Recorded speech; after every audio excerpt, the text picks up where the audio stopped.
Let's Talk Oculus, a VR podcast, is proudly sponsored by the good folks at Patreon. If you want to support the show, join us on patreon.com/Let's Talk Oculus. What's up, Oculus nerds? Welcome back to Let's Talk Oculus, episode 170. I am your host, as always. I am Dan, and I'm joined by my co-host, as always. It is Samson. How you doing, buddy? Good. I get too excited these last few episodes. Maybe I'm sitting closer to the mic. I'm not sure. I keep bumping it. But yeah, $170. Wow, it's crazy. It's a lot of episodes. It's a lot of VR talk we've been doing. It's I'm freezing off my buns. What's the appropriate way to say this? To start this podcast. You know? I don't know. It is cold. It is cold. 170, Samson, is the highest checkout in darts. Just want to throw that random fact out there. Treble 20, bullseye. That's it. Okay. There's your fact for today. If anyone's going to take anything from today's podcast, it's that big darts fan over here. I won't lie to you. Now you have to do that in the VR darts game. Yeah, that's tough. That's very tough. But hey, Samson, this week we have a little fun episode. There's not much news to talk about. We've played a couple games each and such like that. But as I teased last week, because I just kind of thought about it whilst we were recording, we're going to get into what we think that Meta needs to improve on the Meta Quest. And we're not talking about the hardware-wise. That could be a separate Quest 4 predictions episode in 2026. We're talking about software-wise, the Horizon OS. The OS that now when you turn on your VR headset, it says Meta Horizon OS underneath the logo, which... Yes. Yeah, I just now noticed that. I was like, it looked nice and clean before. But anyway, that's not an improvement. That just is what it is. So we're going to get into that. I've got loads. Samson's got a few as well. But first, just quick housekeeping. If you haven't already, come join the Discord. We've got the link in description. It's completely free to join. Come on down. If you love us so much, send us $1 or more at Patreon. If you support us at the $5 or above level, you will get this episode a day early on the Thursday. And Samson, people can comment. People can comment to the show. They can comment through Discord. Where? Oh, okay. There you go. Where else, Dan? They can comment through Patreon. They can comment through letstalkoculus@gmail.com if they want to email us. And they can also comment through Spotify if they use that for their podcasting platforms, just like these two have. Samson, do you want to read the first one out? I'd love to. From Liam. I'll leave last names out of this, just, for privacy's sake. So thank you, Liam. And Liam commented a few weeks ago also on our Walkabout episode. So Walkabout fan, the new Elvis course is very fun. I love all the playable instruments and the working microphones. It has some really fun holes and a great design and atmosphere. Its putter might be my new favorite. Mighty Coconut did a great job on this course. So shout out to Mighty Coconut. Shout out to Liam. Thank you for the comment. Mm-hmm. I very much agree. Elvis course is quite fun. And I mean, Walkabout, I can only imagine how he found this podcast. I didn't know that the microphones were... Also worked? Yeah. Like, what happens when you get to the microphone? It sounds like a microphone, Dan. Like your classic, microphone, You go... go grab like if you're talking through one of these ones. Yeah. We can hardly hear you, but I get it. Did that come through? A little bit. Just a little bit. Okay, so it comes through... Okay, I actually don't know. I actually haven't tried, so I'm just... I assume it's like this, Dan. I'm not going to lie. I haven't tried it yet. I only tried playing the instruments. I didn't try the microphones. Yeah, fair enough. Yeah, Scratch... So it could sound completely different. I wanted to throw out another comment, actually, not on Spotify, but through YouTube, which is another way you can comment. Scratched Winter, he said that he played the Elvis course alone last night, was difficult, but honestly, kind of creepy. And as soon as he said that, I was like, actually, no, I kind of agree. When you're just on your own, because you're in this weird void, it does feel a bit creepy in it. It's like being in a museum alone. You'd Yeah. never really have this experience. Yeah. Right. Yeah. So I get it. it does feel odd when you're on your own. Yeah. It's not scary by any stretch of the imagination, but creepy is definitely the word. Especially with all the different Elvis statues moving and such like that. Boo. Nice. Samson, our second Spotify comment is from Tyler. This was actually in relation of a couple episodes ago when we were going through like how to do your hobbies hobbies, your goals. Where we talked about Trip and all those, the meditative apps. He said you should have recommended the Spatial App or Spatial TV instead of Big Screen and Moon or Skybox. Check those two out. They are way better. And we've got homework. I did my homework. I actually went through them. Wait. Hold on. I didn't have time to copy your homework yet. So no. All right, go ahead. So I replied to him when he commented because I have never. I'm actually when I didn't at the time I was like I've not heard of these, but actually I have seen them because when the Apple Vision Pro came out, these were apps that kind of came out on the Quest, and it was like to make your Quest feel like the Apple Vision Pro, like they. All the like aesthetics, both of them do the same thing in terms of like the menu system looks like what the Apple Vision Pro does. When you go into like a browser and such, it has the same rounded edges. It has the same kind of like graphics in terms of how the Apple Vision Pro is a cut and paste in a way, right? So they've kind of took the scheme from that. So Spatial App, I can't remember which. Spatial App and Spatial TV. One of them's like $10. The other one is a little bit less, I think, but it has like a free trial that you could do. Actually, they're both around $10. Actually, the Spatial App one you can do a little bit more. So it's kind of like the Apple Vision Pro in a way where you can have multiple windows. It's very simplistic. Like they have some widgets there that you can have like a random calculator and such, but the widgets are whatever. It's basically just browser based. So it has all these apps, but they're all pretty much browser based. So you look on it and you're like, oh, it's cool. They have like Apple TV, they have Disney Plus, they have it's all just in the browser. It's all just browser based. Yeah, exactly. So it looks cool that they have like native apps, but they really aren't.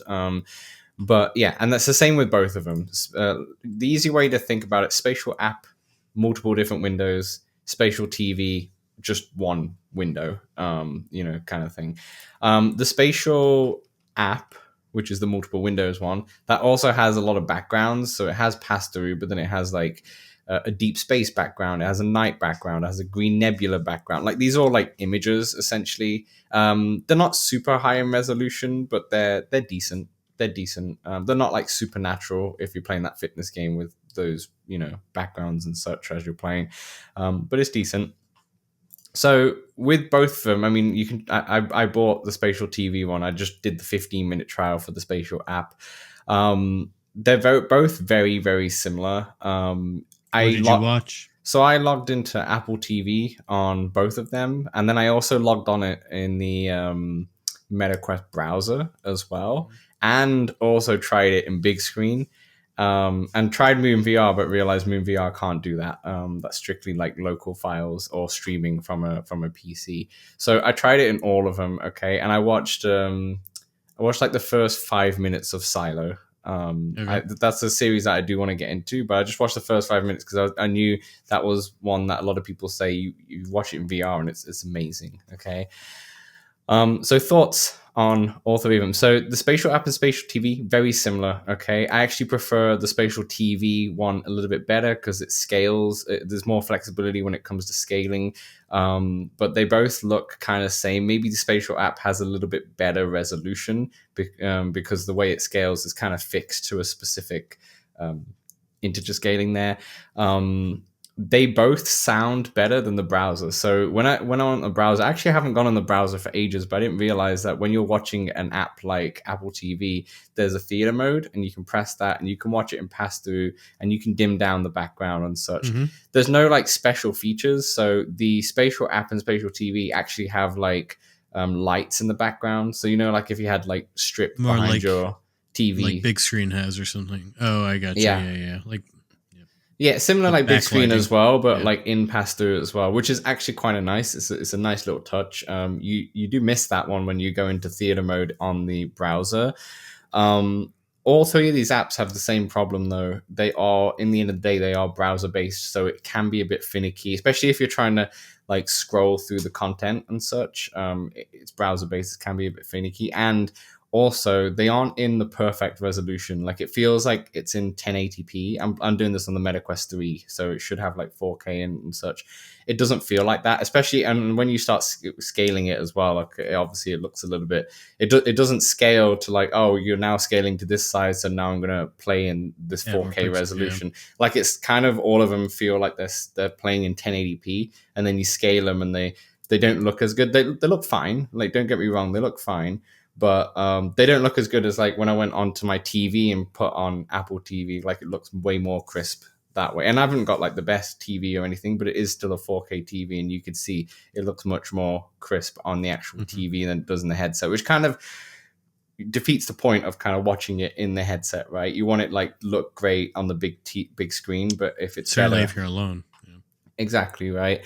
So yeah, I think it's a good recommendation nonetheless, though, because if you're looking for an app that you can maybe stream, obviously browser based, so you can't download anything onto your Quest where you could do if it was a more native app. You know, like on the mobile apps for Netflix and such, you can actually download stuff, which is handy. So you can't do that because it's browser based, but it is better. And the resolutions across all three are very much similar, like give or take. You can probably take your pick. You know, the biggest difference is actually the sound. The sound it sounds much better and more full in the Spatial app and Spatial TV than it does in the Oculus browser or the Meta browser.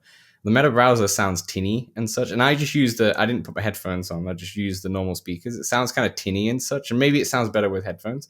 But when I went Spatial app, it sounds fantastic through the speakers without even needing headphones. Like it sounds more full, it sounds more bass heavy. It sounds like I think they've got the acoustics a little right, or at least better.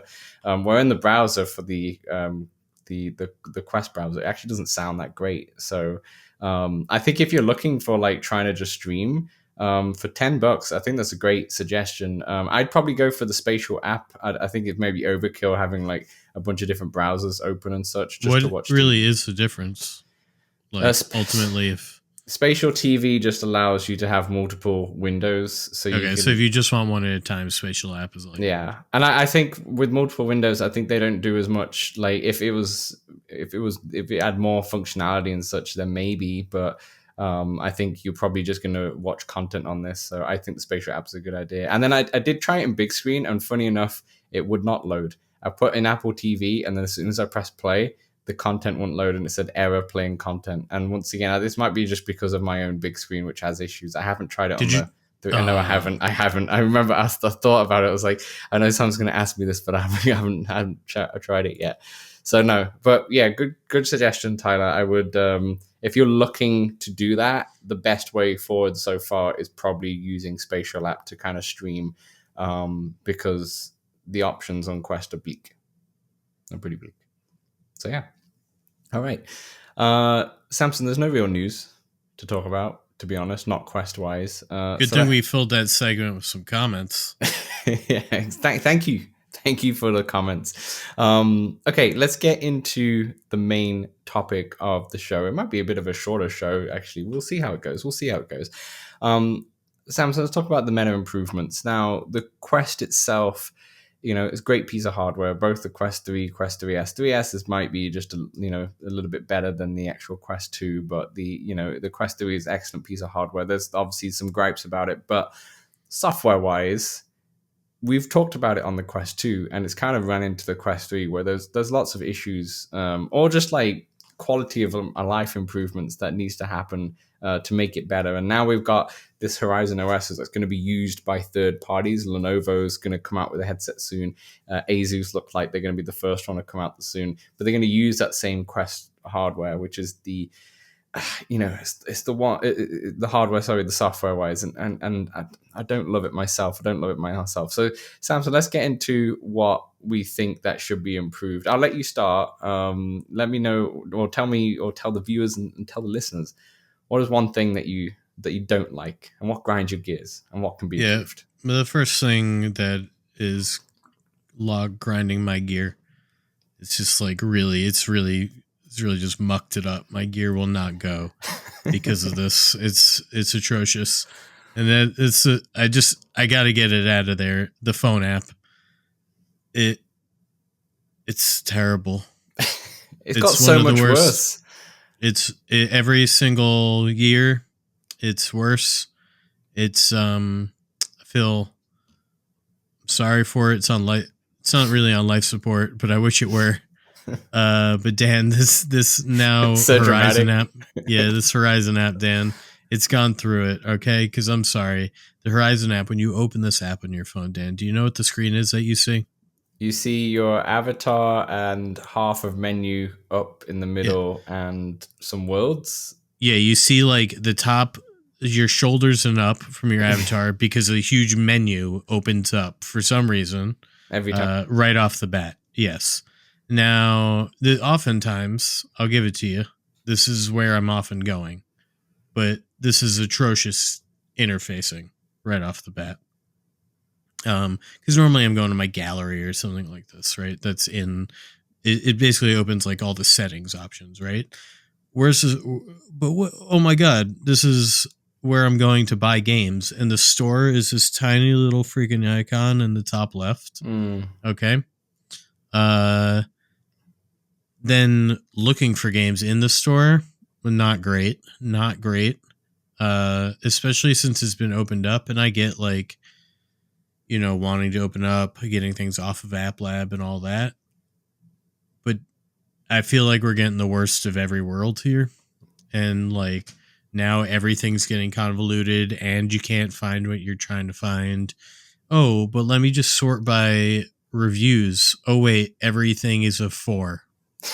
So the reviews are not great, right? You can't really use these review scores, especially because of the referral codes really got in the way of those, right? So though I think that I've heard that that's been getting a little bit better now that the review code has been nerfed, but because they don't really work right that as well. Like now, you just don't get as much money. Yeah, you don't get as much, and also I think you have to be friends with the other person first as well. Oh yes.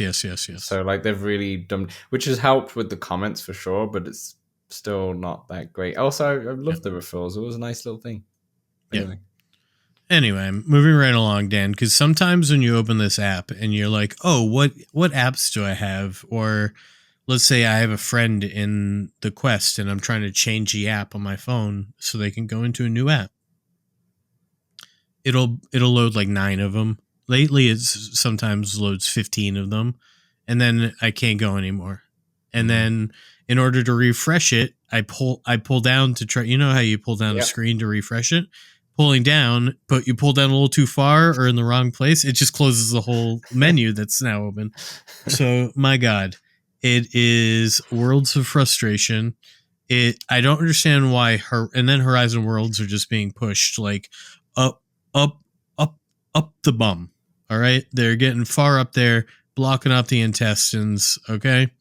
Horizon Worlds should have been its own app. Okay. We should have a Horizon app and a VR app. Okay.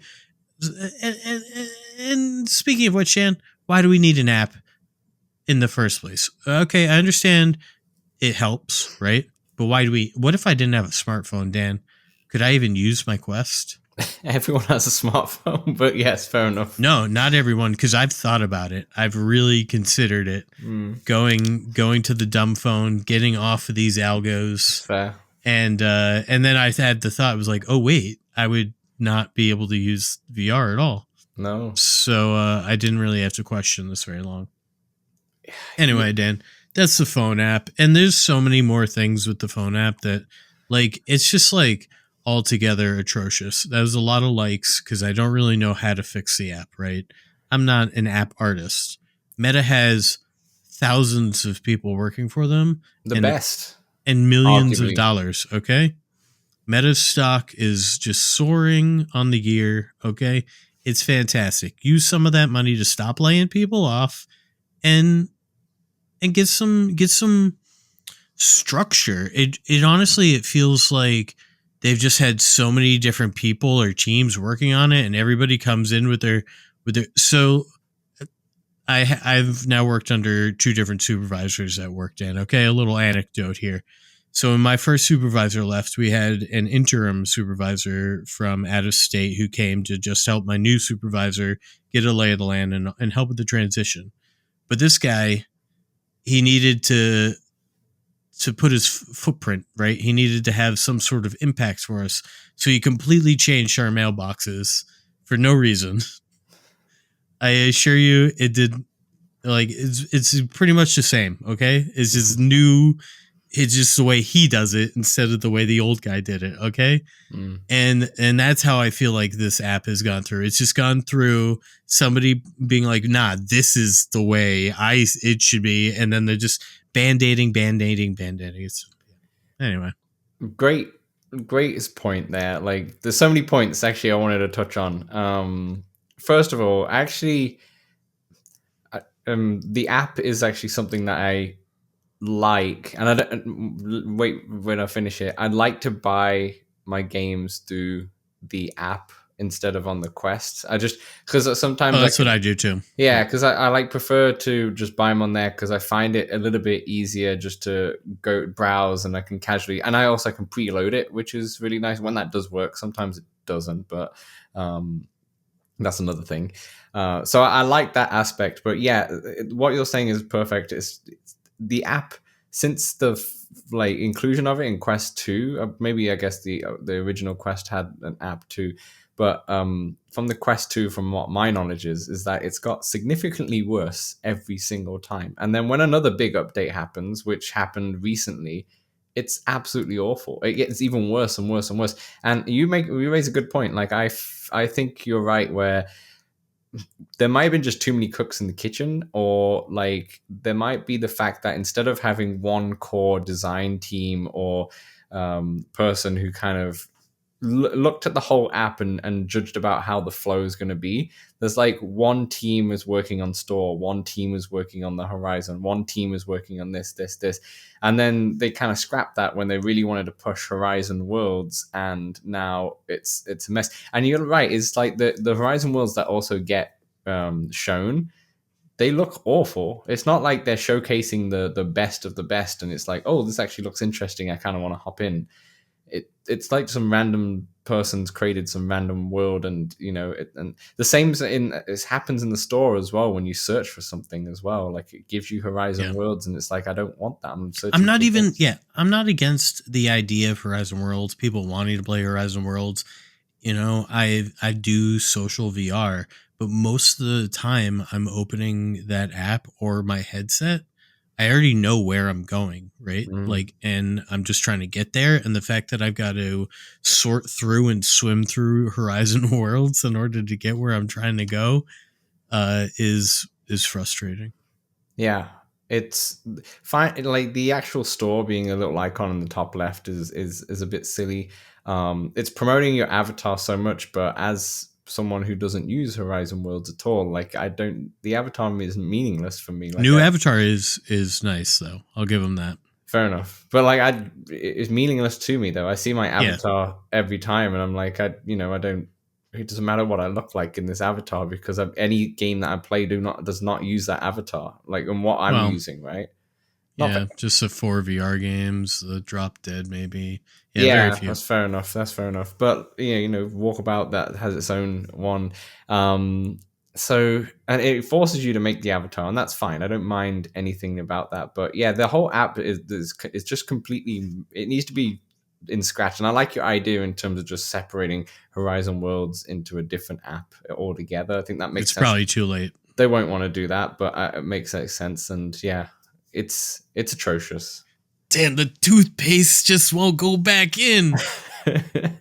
It's a bad app. And then I've seen lots of developers online obviously posting how like they search for something and their app does not come up the top. And I think Golf Plus had that issue recently, like they type golf and some random, like some of the golf games come up, but the Golf Plus is like maybe way further down, and there's some random Horizon Worlds in there and such, and it doesn't make sense. And I think the meta developer who actually responded to that, because they did fix that, but it's not fixed for every single one.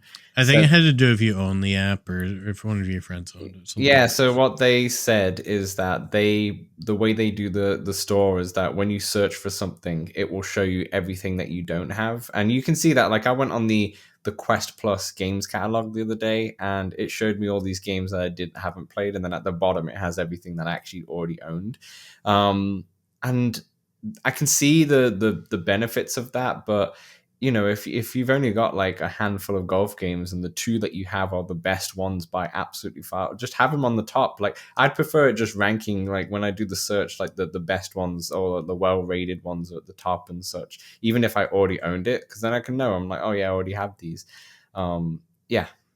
Anyway, good. Dan, what's grinding your gear? Well, I'm gonna kind of use your one and kind of go into one that's kind of related. The home screen. My gear's stuck. My gear's stuck. It's not moving. You can't use it. When you turn the Quest on, it opens it up in the home screen menu, which is the Horizon feed. Doesn't give you your apps or anything like that, and it suggests all these worlds. And like we just spoke about, it's crappy worlds and such like that. And it's actually better when your internet's not working. So I put it on the other day, and my internet, or maybe it just didn't connect immediately, and it said struggling to connect. And then instead of that, it shows me just my recent apps, kind of like a PS5 kind of menu in terms of all the apps. And then I click more apps. That's actually way better and way more. Can you get it to that automatically? Unfortunately not, unless I just turn the Wi-Fi off on the Quest and every time before I turned it off and such. But no, it's like, that's not what I want to do. Like, when you put the Quest on, you want to go straight into like either what you've been playing or give me some suggestions. Like, the thing is, in the Horizon feed, it's actually pretty good once you scroll down. It's just the first like big page that's in front of you. It shows you all this stuff, the stuff that's not recommended to you. Like, it's just forcing it down you rather than just being like, oh, this is what you'd probably like. Like, there's no algorithm there. It's just like, here's random Horizon worlds. But when you scroll down, then it starts to kick in where it suggests like it had a concert. I can't remember who the DJ was, or if it was an artist or whatever, but they were playing in Red Rocks this week or next week or so, and they're doing a VR live there. Actually, I think it's Shawn Mendes, actually, funny enough, who actually lives down the street from me, which is hilarious. Anyway, it's that, and then you go further down, and then there's more suggestions on like apps that you actually play and such. That's very useful. It's just the initial until you scroll down to kind of look what you're looking for, then it's always something that as soon as it loads, I just go straight to my app library and then try and play something that I want to play, or go to the store or something like that. So yeah, that's mine. It kind of feeds into the phone app. It's kind of the same kind of issue that's kind of ran into the actual layout. Dan, so, yeah. Having you speak after I spoke, I feel a little bad for the app. I might have hurt this app's feelings, so I'm just going to give the app a little props here, because I do appreciate how it syncs my screenshots and media from the headset straight to the phone. That can pretty seamlessly go right into my photos. Works well. And the spatial videos reciprocally. Yeah.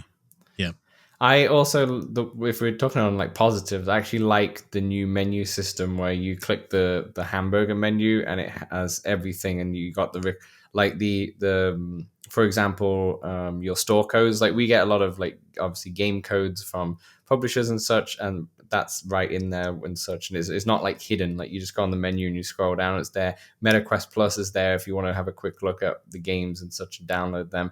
Like, that one's actually a really handy hamburger menu, so that's definitely improved for sure. But yeah, there's only a few. Anyway, what else you got? Yeah, moving right along. I've got meeting up with friends, because Dan, a lot of times my go-to friends in VR all understand. I understand. There's often friction to trying to hang out with just in general gaming as an adult. That often there's friction, things come up. And then it seems like in VR, sometimes somebody's mic isn't working. Sometimes somebody's game isn't updating. Sometimes there's another problem that I can't think of off the top of my Sometimes head the right game now. doesn't show up. I've had it where I've downloaded the game on I've clicked the game on the Quest Store on my app, and then I go into the headset and it just doesn't show up, and I have to turn it all off and turn it on, and then it appears. Dan, I've never had that happen. That is crazy. It happens You all the know time what? with I me. want to hear other people's issues now. Anyway, meeting up with friends, Dan, because there's a few things that could use some improving. Okay. So, first of all, I love how on PlayStation I can share my screen and have like a party. People can just talk to me and or watch. I understand maybe not being able to watch in VR, but being able to join and converse. This can be done with the party up, but I do want the to be able to watch somebody play. Mm. But Dan, when you're in a party, there's no spatial audio in these apps, and so you kind of lose the sense of what is very special in VR, right? The sense of Yeah. space. It's at times difficult to meet up with friends. Every game sort of has their own way of doing this, and I understand a lot of times I'm playing crossplay or cross-platform, but if both people are on a Quest, I'll give them it's a little easier because you can just kind of party up from there. But I wish it was just easier to game with friends in VR. Do I need a room like some sort of standardization? Mm. I don't know how to do it if it's even possible. I understand all games are going to be different, but it's just tough to meet up with friends. And then just a small gripe because the amount of times this happens is not none. It's far more than none. And it's well, I play Breachers every Friday night with a group of friends pretty much, okay? And there are times where an hour and a half into the game of Breachers, I'll get a ping from Meta being like, Hack is online. Would you like to play with him? He's playing Breachers too.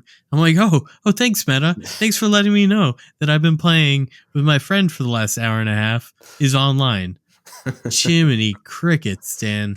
So yeah, meeting up with friends, playing with friends, and also this is a gripe for me because I'm someone who does that predominantly. I understand meeting up with friends. Somebody who plays single player games and doesn't care isn't gonna, this won't affect them as much. But there's often friction. Oftentimes, I can't even be specific to the friction because there's always something different.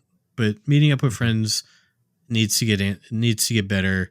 It needs to be easier. Yeah, more streamlined, like you said. Yeah. Yeah, I think they should really take a page out of the like consoles that have done it for decades, because they're new to the space. Let's be honest; like they've only been around since 2019, I would say, in terms of like proper VR and such.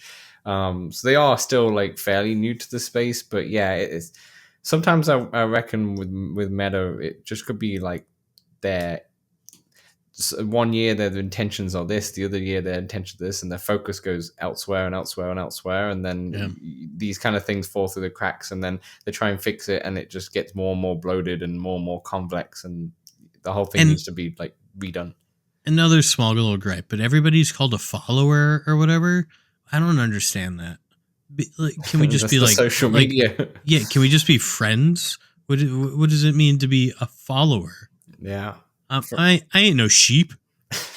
I like it. I've got a few small ones here. I want to we've kind of already spoken about this in previous episodes and such, but as we've had the comment from Tyler early on, native apps for media content, they need to do better on that. Like, I shouldn't need to have to download a Spatial app or Spatial TV to get the best kind of or best possible streaming quality that I can.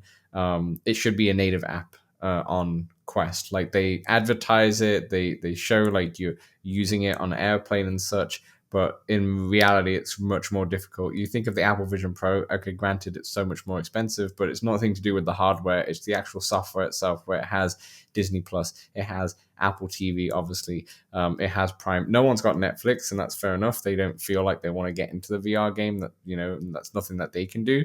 But encourage Prime. Like, you got a Prime app in there, but encourage them to do something that's a bit better and native and more high quality, that something like maybe Disney Plus can do. Try and get something like that in. Or if it is just browser based apps, make your own versions so it just works seamless and works better, because it doesn't work as well as we discussed earlier.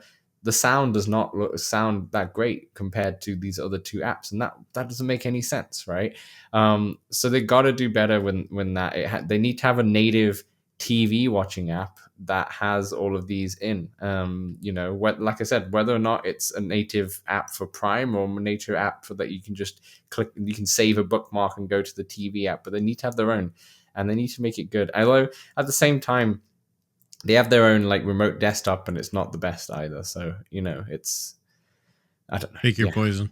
Exactly. So that's one, and then another one that kind of just goes towards that is, and we've spoken about this many times on the pod, the revamp of the Oculus TV. Like, there's actually quite a lot of good, decent content. There's some David Attenborough in there, which is, some of it is really actually interesting and good to watch. There's a few fun concerts, a few fun comedy shows, and other like random kind of good content. That it should just be curated better. It should be much easier accessible.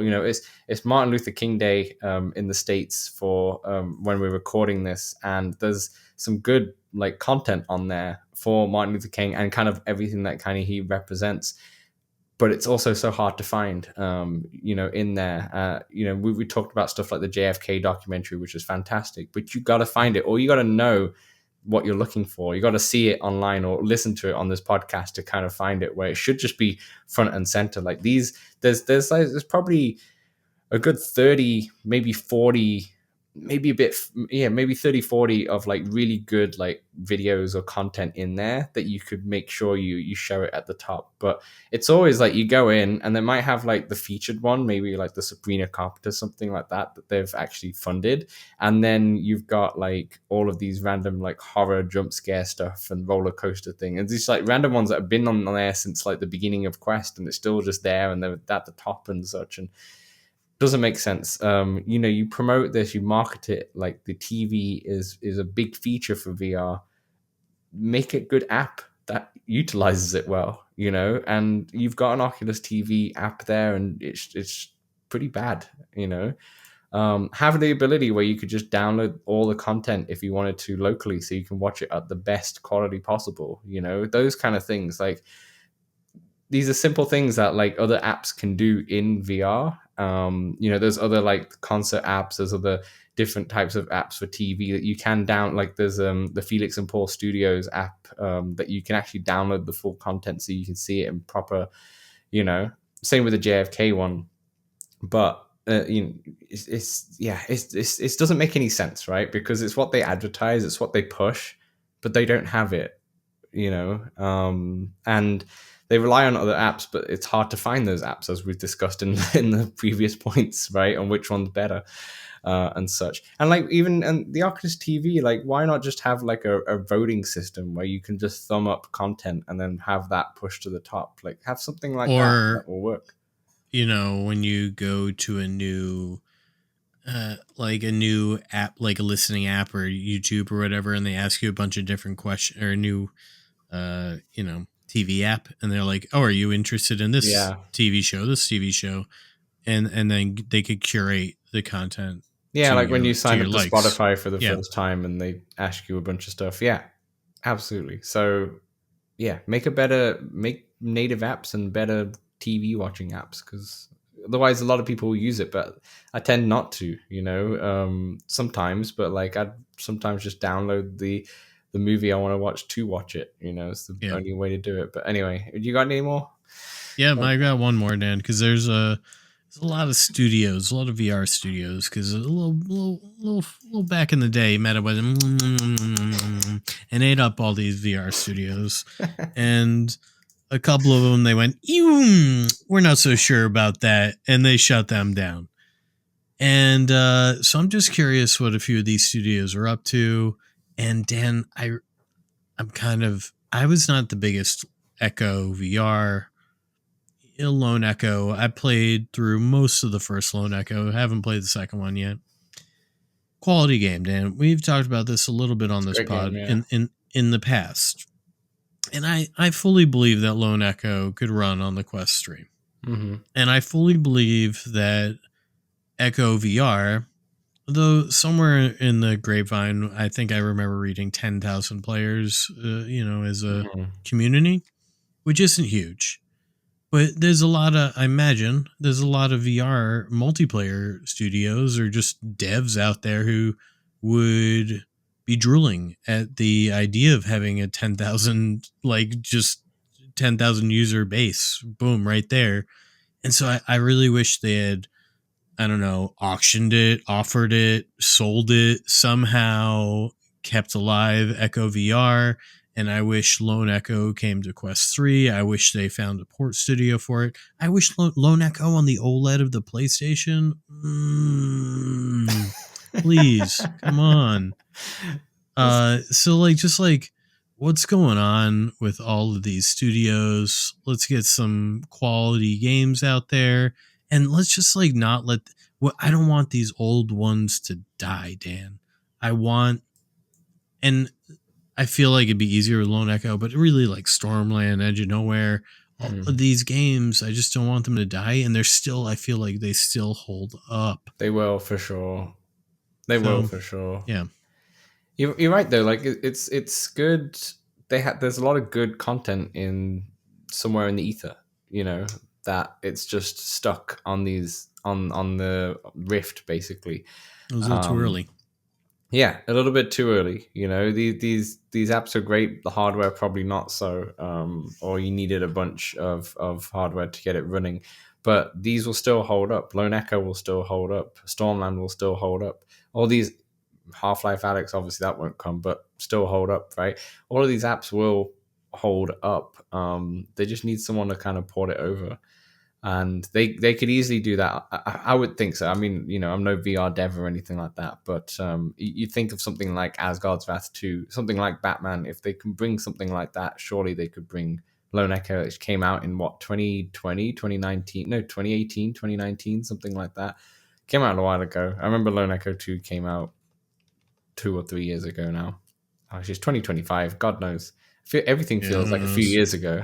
Lone Echo came out July 20th, 2017. Well, that early. Well, okay. Yes, that's a 2017 game. You're telling me it's been 8 years now, right? Have I got the math right? Yeah, almost 8 years. 2025 now, and you can't port it over.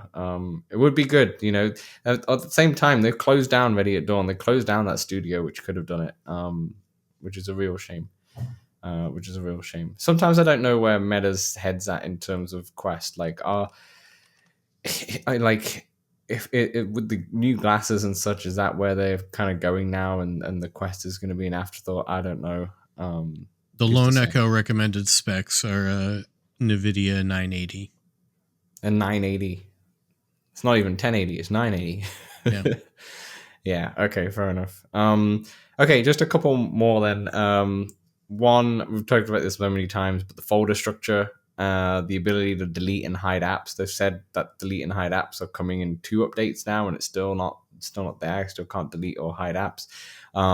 I think this is more of a us problem because we have so many VR games now in there.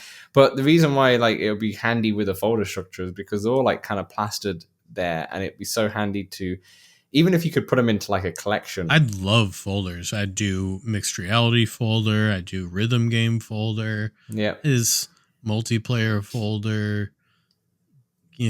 It would get me to play. It would get me to play much more that I haven't touched for ages because they're so far down. I don't look that far, I'd be like, oh yeah, I forgot about this game, forgot about that game, those kind of things. Yeah. Well, and plus, in theory, in a folder, you could have the uninstalled and installed, whereas now they're separate. Yeah. So that's one, and then the final one, kind of which sparked this whole topic, really, is the the proper achievement feature. Like, I'm not a big achievement hunter, to be honest. I know a lot of people are, but I've tried many times, but I've never been that person to be like, okay, I'm going to try 100%, unless it's like the odd one that I really like, for example. Dan, that's a huge one for me. I agree. Yeah, I think this, I mean, we talked about this last week, but the fact that you can't see your achievements, you get them unlocked, you get them as notification, but you can't actually see them. Like, you have no idea what the achievement list is. You have no idea what to go for. You don't even get an incentive. Like, if you do unlock achievement, do you get like a gamer score? Do you get trophies? Those kind of things? No, you get that notification and that's it. Exactly. And you will like it. Like, it's a very half-baked thing. It's like they added achievements all of a sudden, and it was half-baked. They're still like buying the ingredients. Dan. Yeah, that's true. They've only got the flour. They need to get the sugar and the butter and all of that stuff. That's true, actually. They only have the flour. That's all they have. Yeah. It's shocking. It's like such a tap-in kind of thing, because then you get lots of people who are big into achievements and then would want to play more of the game. You know, you think it's also it's such a easy way for developers to get people to come back to their games, right? Yeah, like leaderboards or achievements. It's partially what keeps bringing me back to Ancient Dungeon. Why? Achievements? Do they have achievements? Yeah. Fair enough. I mean, in Steam. Yeah, there we go. Right, in Steam. It's so silly that, and then obviously, you know, we spoke about it last week, but then as the podcast went live, I think I saw Upload VR actually talk about how the scoreboards app, which kind of had that achievement feature that we were looking for, still not as good as what we'd want, but still, at least you could at least see, you know, the scoreboards. That's gone completely. So they've completely got rid of that, which is weird. Like, now, you know, they could easily like going, oh, a new update, we've got a brand new achievement feature and such, which is great. But why not? Why get rid of the scoreboards before you do that? Why not just do that first and replace it? Have something. Such? Yeah, exactly. So them getting rid of it just makes it feel like they're just you know, they're like Indiana Jones taking the thing without putting the thing in without putting it back. Yeah, it makes no sense to me. It makes no sense. And you know, they might argue going, oh, we looked at the data and there was not many people using scoreboards or anything like that, so we thought there's no point. But it's probably because it's not very good.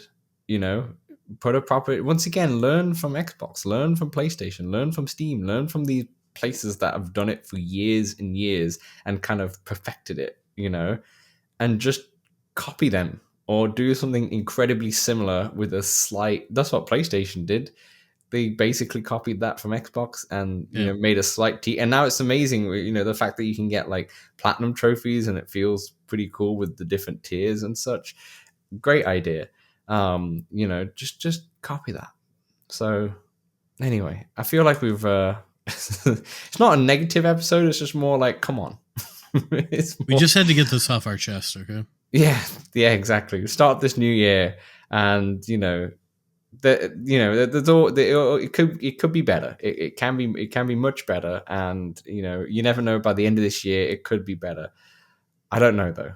I hope Meta can watch this. I hope Meta can see this, and I hope they take this feedback on because I feel like everything that we spoke about are quite essential things, and there's probably a lot more. So if anyone's listening or watching this and thinks about what grinds their gears when it comes to the Quest, put it in the comments. You know, remember, don't worry about hardware. You know, we know the strap and such and whatnot. You know, strictly software. You know, what grinds your gears in that, because I feel like that's the biggest problem, and I think we've spoken about it many times on the show, to be honest. But anyway, Samson, that'll do for our main topic. That'll do for part 1.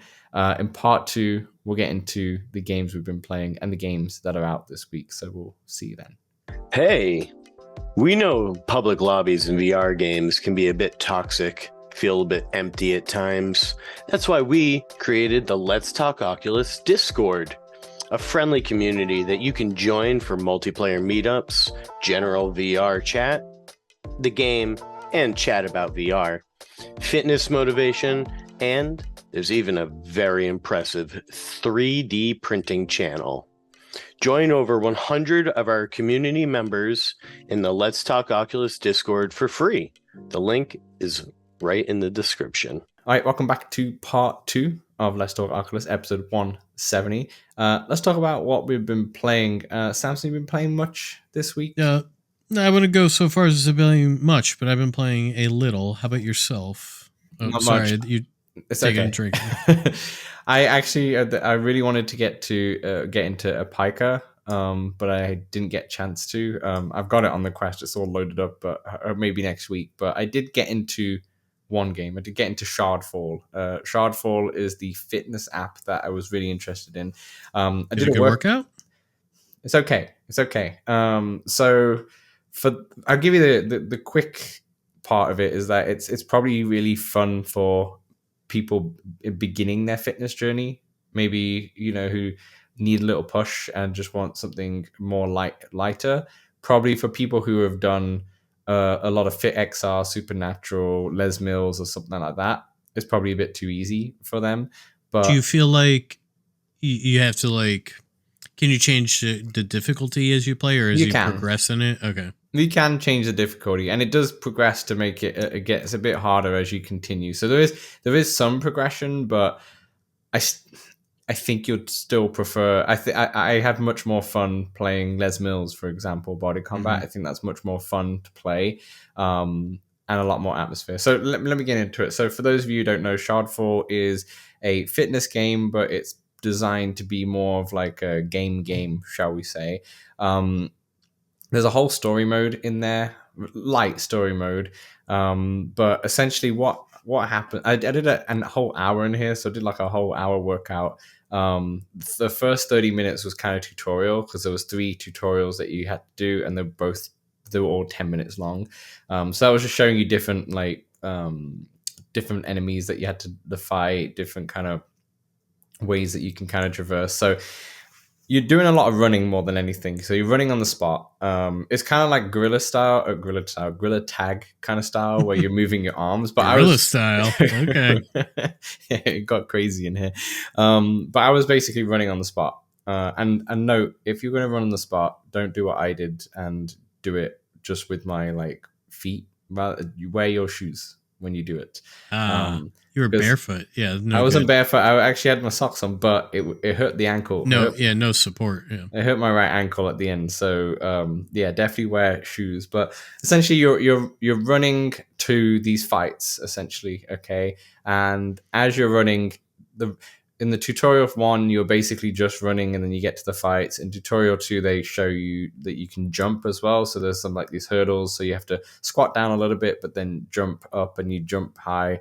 Or if that's struggling, you can just press the B button. But you'd jump if you're going to do it properly. And then in tutorial 3, it introduced in the running where you have to do like a slide, but basically in real life, you just squat down and then you slide underneath a few things. So it does make it a bit variance where it is a lot of running, but then you have a few jumps and stuff. Actually, at the end of it, it said I ran 8.5K, apparently. Wow. Apparently. It didn't feel like it, but apparently. You did it, though. I did it too. You're just that in shape. Exactly. So then we get to the fights, okay? So you run for a little bit. You run like a 1 kilometer, I think, and then you get to a fight. And the fight is always kind of similar, where it's just 3 people that you're fighting. So maybe you have different enemy types. Now the enemy types are really fun, or most of them are. Okay, so one of them you have like a robot, which is like just a boxing kind of robot, and he blocks, and you have to fight him and such, and he's like maybe the easiest one. The second one, you have this kind of like I don't know how to describe him, like an alien kind of lizard kind of thing, and that one has a little bit more depth because sometimes it goes back and tries to do this swipe attack. And when it does a swipe attack, you have to squat down or bend down. So it does a couple swipe attacks, and also some side of it, like let's say the right side of its face, like the spikes that appear sometimes. So you can't now hit on the right side because then you get damage, so you have to hit on the left side only and such. So that one's really fun. You got another one that is like on the timer, so if you don't beat it up quick enough, it's going to self-destruct. So that's like just a fast punching bag kind of thing, so you just go punch. And then another one is like it's from afar and it shoots things at you and you just got to hit the things. That one's an easy one. It hits them back. And then there's another one that I actually really like, which is very felt like a Pokemon in a way, where it's like a shell, and you know, when the shell's open you can obviously fight them, but when it's closed you have to like fight the shell to get it open again. But then the shells have spikes that sometimes appear and such on one side and the other side. So that one's actually a fun one. And then after you've fought 3, you get like a score for pace and power and all that stuff, and then you just keep running. And then when you get to the end of the level, it all goes red, and the enemies should be a little bit harder to fight, health bars a bit longer kind of thing. Basically over the course of the hour, my heart rate didn't go further than like 105 beats per minute. Now I wouldn't call myself fit, not by any stretch of imagination, especially straight from Christmas, but I have been like working out regularly over the last 3 weeks. So, you know, I've built some kind of fitness. So, and I've done these apps and such before. So I definitely wouldn't say I'm a beginner, but I think if someone who's like maybe not done fitness or hasn't done it for a long time and such, maybe this is going to be a nice little beginner kind of aspect to it, you know, get the blood pumping a little bit and such. But the actual game is I find it a little bit boring, and that was the one thing that I think the thing that is trying to like, because it's a game, like an actual game, right? It's trying to not to be boring compared to like just doing a normal workout and such. But I found it a bit boring. I was kind of waiting for the hour to end more than anything.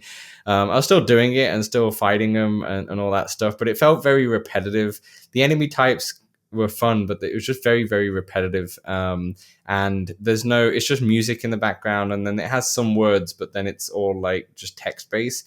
And I felt like if you had like some trainer or a little bot behind you, like talking to you as you were going, or offering you some encouragement or something like that. Maybe, but like something like, you know, how Les Mills and such has like a trainer, that'd be cool to have as well. But so yeah, I just found the workout a little bit just boring more than anything. But you have this adventure mode that you can kind of go through, and then you also have the combat arena where you can kind of tailor it to what you want. You can make it harder. You can do it like 5 to 15 minutes, and you could do solely combat, so you're just fighting, so that gets a bit better. And then you have a training app that you could do, and then there's other stuff where you can collect and add different items to your character, and your punches get a bit better and such like that. But I didn't find it that great, to be honest. But yeah, overall it's okay, it's fine. It like I said, it's a good kind of beginner workout more than anything. I also didn't like that, you know, it just tells you to fight, but it doesn't actually tell you how to do the movements and such. So someone who hasn't done any fighting or anything, or boxing or anything, could hurt themselves. And it also, like, you could just be in one stance for the whole time, so you're working a lot on your right and such, but then it never tells you to kind of, okay, now switch your stance and kind of work the other side. So I don't think it's amazing. I would say if you're interested in trying to do a VR fitness, get Les Mills if you don't want a subscription, and if you do, then go for FitXR or Supernatural, depending on your region. But Les Mills is amazing for boxing, so I'd recommend that one more than anything. So yeah, that's sounds like Shardfall falls Shard. Yes, you nailed it. What have you been playing? Well, another Friday pass, so I played some Breachers, where we played some Control Point, which is where you have 2 teams running around the map trying to control various points that move around the map. The new mall map is not great for Control Point, in my opinion, which is humble. Fair enough. But then we also did a little bit of the standard mode, the bomb defusal mode, if you will, where you have 2 teams, 1 team defending, 1 team trying to plant the bomb. I had one pretty good round, Dan, where I got in. Second time was going down. I was the last one. It was 1-on-2, but I had sort of snuck around to the side where the other team wasn't. I'm on the offensive side, and I planted the EMP, popped up, killed the 2 people, and boom, we won the round. I Nice. forget if we ended up winning the game or not, but that was a good time. My heart was pumping. Oh yeah, that felt satisfying. It was probably satisfying. Then Noble Squashy, he got back from his trip and he hit me up for some Ancient Dungeon. And boy, Nice. oh boy, am I glad he did, because we had a blast, though we did not win. It was my first, so I unlocked a couple of the dungeon levels, have alternative levels, if you will. So I hadn't tried those yet, and so we tried 2 of them. They're tough. They're a lot harder, and we did not survive them. Fair enough. And then I mentioned this one last week, Toy Trains, which is a game where you think back to your childhood. Very relaxing game. Yeah, you're playing with toy trains. Mm-hmm. And I tried to knock out a little bit more of the challenge levels.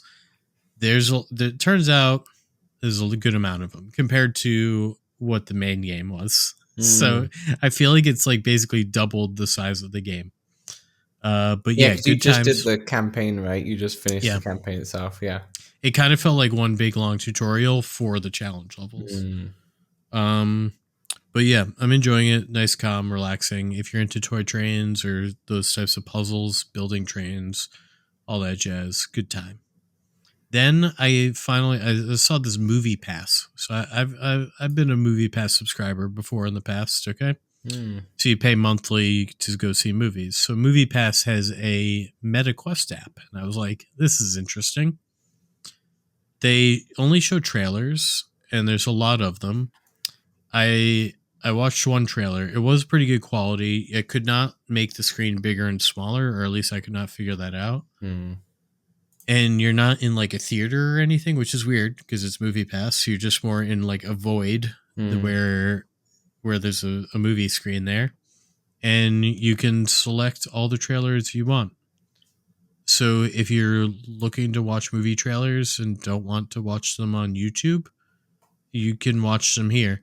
I think in the future, they're planting seeds, right? Yeah. I feel like this is a very basic app, and maybe in the future they'll want to have movies have a limited release in VR or something like this. I agree. Or you have a more virtual experience, but they just want to, dip their feet in the water.